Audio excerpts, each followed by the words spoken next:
In 1969, the Bee Gees were on top of the world.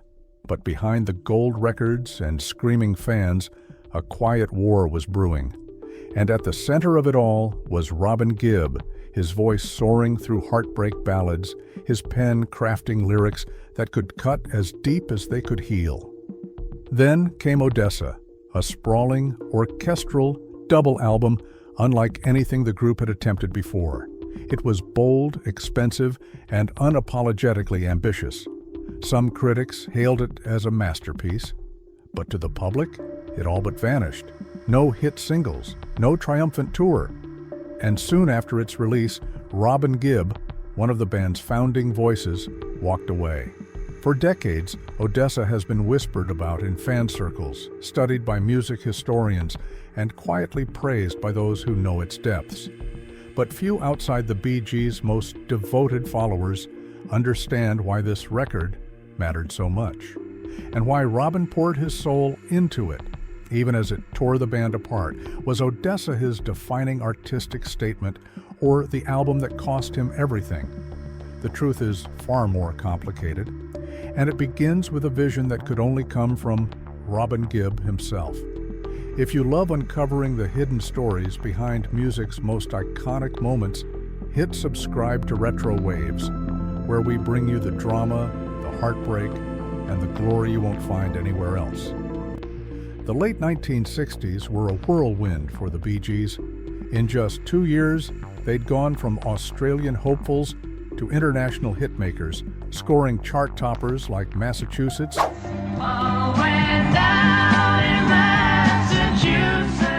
and To Love Somebody. To love somebody, to love somebody.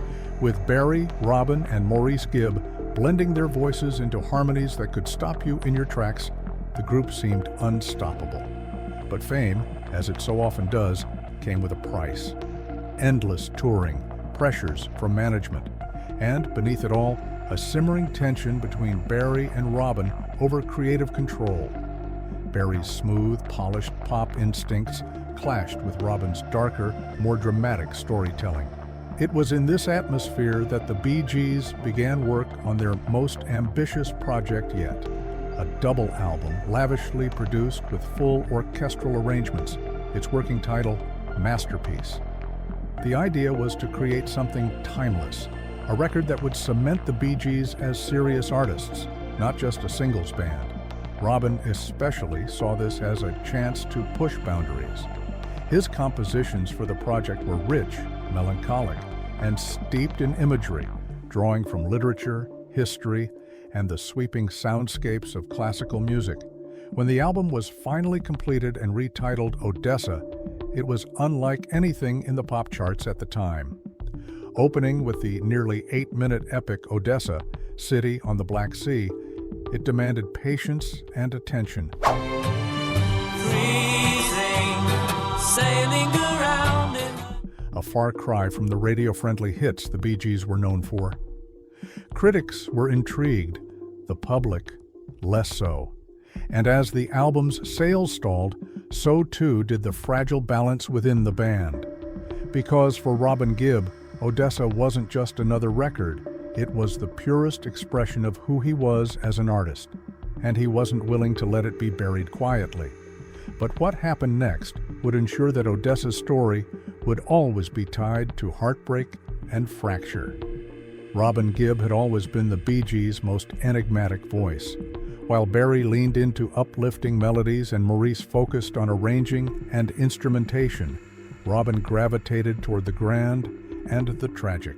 He saw Odessa as the Bee Gees' opportunity to create their own Sgt. Pepper's, a statement album that would stand apart from fleeting pop trends. The record's concept, loosely tied together by themes of loss, exile, and longing, was rooted in Robin's fascination with history and melancholy narratives. The title track told of a 19th century shipwreck survivor drifting in the freezing waters of the Black Sea, a metaphor, some believe, for emotional isolation. This was no lightweight pop single, it was a cinematic experience in sound. Recording sessions stretched across London's premier studios, with the group layering strings, brass, and complex vocal harmonies. The budget ballooned, but Robin defended every expense, believing that Odessa would prove their artistic credibility once and for all. Barry, however, was less convinced. While he admired the craftsmanship, he worried that the album's lack of obvious singles would alienate fans. The brothers' disagreements began spilling out into tense studio arguments, each session a tug of war between Robin's vision and Barry's commercial instincts. Still, for a time, the music won out. Tracks like Lamplight, with Robin's haunting lead vocal,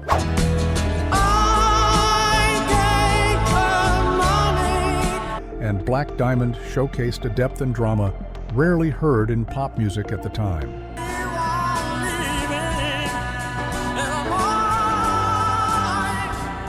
Robin was sure they were making history. What he didn't know was that the real storm was still coming, and it wouldn't be in the form of critics or sales, but in a decision that would split the Bee Gees down the middle. When it came time to choose Odessa's lead single, the stakes were high. The album's lush orchestration and unconventional structure meant there were no easy choices. Barry favored First of May, a delicate ballad with his lead vocal, believing it had the best chance at radio success. Robin, on the other hand, championed Lamplight, a moody cinematic track he had written and sung. This wasn't just a creative debate, it was a matter of pride. For Robin, Lamplight was the soul of Odessa, the track that represented the album's ambition. For Barry, First of May was the safer choice that could keep the Bee Gees in the charts.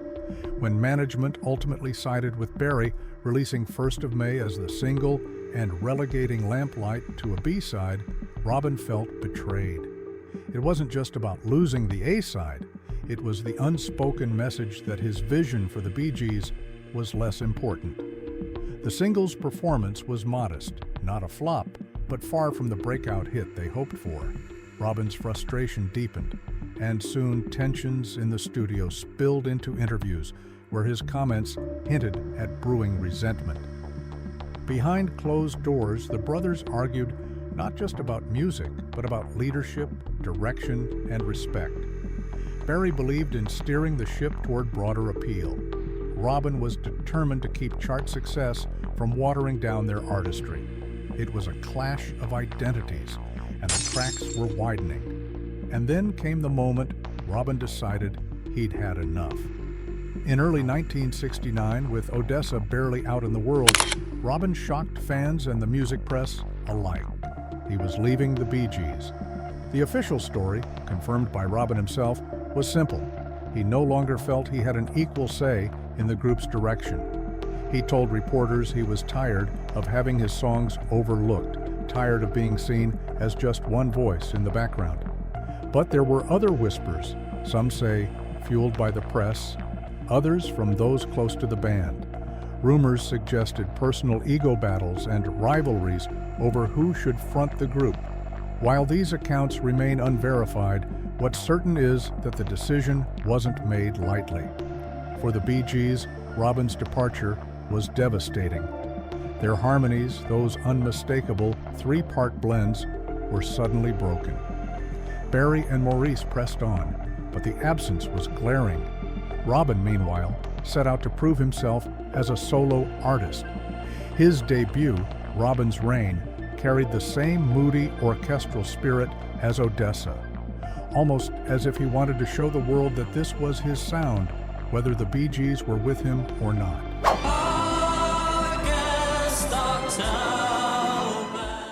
And yet, Odessa itself seemed to vanish into the background, overshadowed by the drama of the split. The album that had been Robin's passion project was now remembered mostly as the record that broke the band apart. But the story of Odessa wasn't finished, because years later it would return in a way no one expected. By 1970, the Bee Gees' momentum had slowed. Barry and Maurice had tried to keep the hits coming, but without Robin, the magic was fractured. Meanwhile, Robin's solo career had a promising start, but failed to sustain the chart dominance he'd hoped for. The solution, it seemed, was obvious: reunite. In 1970, the brothers came back together, announcing their return with great fanfare. Publicly, they put on a united front, but those close to the band say the wounds from Odessa lingered. The disagreements over creative control, the lingering question of whose vision should lead, it all remained just under the surface. While they would go on to conquer the world again in the disco era, Odessa became an unspoken chapter, rarely mentioned in interviews, its lavish ambition almost an embarrassment in the hit-driven music climate of the 70s. And yet, Robin never stopped defending it. In later years, he would call Odessa the Bee Gees' Sgt. Pepper's, insisting that it was their finest artistic statement. The irony? It would take decades before the rest of the world began to agree. Because in the 21st century, Odessa would be rediscovered, and Robin Gibb's role in shaping it would finally get the recognition it always deserved. For decades, Odessa sat quietly in the Bee Gees' discography, overshadowed by the string of hits that came later. Casual fans rarely mentioned it, and even among critics, it was treated more as a curiosity than a cornerstone. But in the 1990s and early 2000s, something shifted. As the CD era gave way to reissues and remasters, collectors began digging deeper into the Bee Gees' back catalog. When Odessa was re-released, first in limited form, then as a lavish box set in 2009, it found a new audience. Music writers hailed it as a lost classic, praising its ambition and emotional depth. Songs like Melody Fair, Black Diamond, and Odessa, City on the Black Sea, were singled out as proof that the Bee Gees were capable of more than just crafting radio hits. For Robin, this renewed attention was vindication. He had spent years telling anyone who would listen that Odessa was the band's greatest achievement. Now, the world was finally catching up. Still, there was a bittersweet edge to the praise. The recognition was coming decades too late to change history. And for Robin, the album's legacy would always be tied to the painful chapter it represented in his life. But that didn't stop him from embracing its revival. In interviews, he spoke about the care that went into every arrangement, every lyric, and how Odessa was the closest the Bee Gees had ever come to making a true art record. In his later years, Robin often returned to Odessa when talking about his career. He acknowledged the commercial failure, but he also insisted that some art was never meant to be understood right away. To me, Odessa was about creating something that would last. It wasn't designed to be a hit, it was designed to be remembered. For Robin, the album had become a symbol, not just of his artistic vision, but of the risks he was willing to take, even if it meant alienating audiences or clashing with his brothers. And perhaps that's why he never seemed to regret the choices he made during that turbulent time. Yes, the arguments had been painful. Yes, the split had left scars. But to him, Odessa was proof that he had stood by his convictions. When the Bee Gees were honored late in their career, Robin would occasionally hint that while he loved the hits, it was the deeper cuts, the overlooked gems, that told the real story. And in his mind, Odessa was the crown jewel of them all. The final act of Odessa's story came not in a studio, but in the quiet moments of Robin Gibb's last years. By the late 2000s, he had endured both the dizzying heights of fame and the crushing lows of personal loss, including the deaths of Maurice and later, in 2012, his own battle with illness. But even as his health declined, Robin never stopped talking about music, and when Odessa came up, there was a spark in his voice, an energy that seemed to roll back the decades. He described how the title track was inspired by a half-remembered story from history, how the orchestral swells were meant to mimic the waves of the Black Sea, and how the album's closing moments were deliberately left unresolved, because life, he said, rarely ties things up neatly. In one of his last in-depth interviews, Robin called Odessa the one Bee Gees album I could live inside forever. It was a rare public admission, of just how much it meant to him, not just as a piece of art, but as a reflection of his soul. And perhaps that's why, for the fans who know the record, listening to Odessa today feels different.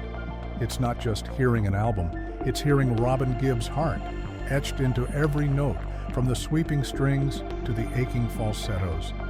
Even those who still debate its merits can't deny that Odessa was Robin's moment to speak without compromise. And though the world took its time to listen, it finally did, just in time to understand the man behind the music. In the end, Odessa was both a triumph and a tragedy.